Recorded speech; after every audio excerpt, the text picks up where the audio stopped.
এজবাস্টনে Steven স্মিথের নেতৃত্বে Welsh fire ৮ উইকেটের জয়ের পথে এগিয়ে যায়, যার ফলে বার্মিংহাম ফিনিক্সকে এলিমিনেটরে খেলার যোগ্যতা অর্জনের জন্য এবং তাদের ক্ষীণ আশা বাঁচিয়ে রাখার জন্য আরো এক ধাপ এগিয়ে যেতে হবে।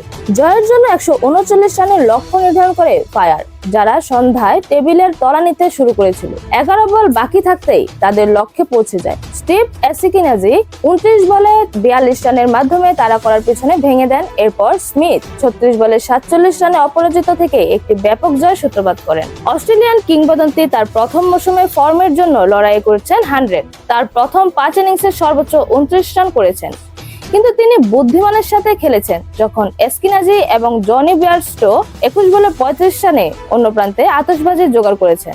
বেয়ারস্টো অ্যাডাম মিলানকে হলি স্ট্যান্ডে পাঠান, কিন্তু কিউইদের পরের বলেই তিনি বোল্ড হন। কিন্তু অধিনায়ক টম এবেল যথেষ্ট বল হাতে রেখেই দলকে এগিয়ে নেন। ফিনিক্সের ইনিংসটি ছিল এক বিচ্ছিন্ন ব্যাপার। বেশ কয়েকজন ব্যাটসম্যান শুরুটা করেছিলেন, কিন্তু কেউই ঘাড়ের জোরে খেলাটি দখল করতে পারেননি। অস্ট্রেলিয়ার দ্রুত রাইলি মেরেথির ইনসাইড এজ দিয়ে বেন ডাকেটকে ৫ রানে আউট করার পর উইল স্মিথ, জো ক্লার্ক এবং লিয়াম লিভিংস্টোন সকলেই আকর্ষণীয় স্ট্রোক খেলেন, কিন্তু এগিয়ে যেতে ব্যর্থ হন।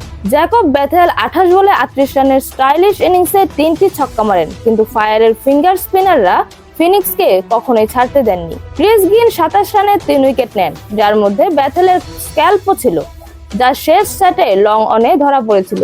ব্যান ক্যালাওয়ে ১৫ বলে ১০ রানে ২ উইকেট নেন, ৩টি ক্যাচও নেন এবং ১০০-এ তার স্মরণীয় অভিষেকে রান আউট করেন। ফিনিক্সের শেষ সংগ্রহ ৯ উইকেটে ১৩৮ রানের তুলনায় কম ছিল এবং তাই প্রমাণিত হয়েছে যে ফায়ার তাদের দ্বিতীয় জয় দাবি করে এবং টেবিলের ৭ম স্থানে উঠে আসে, যেখানে তৃতীয় স্থানে ৮ পয়েন্ট পিছিয়ে থাকে এবং এখনো ২টি ম্যাচ বাকি থাকে।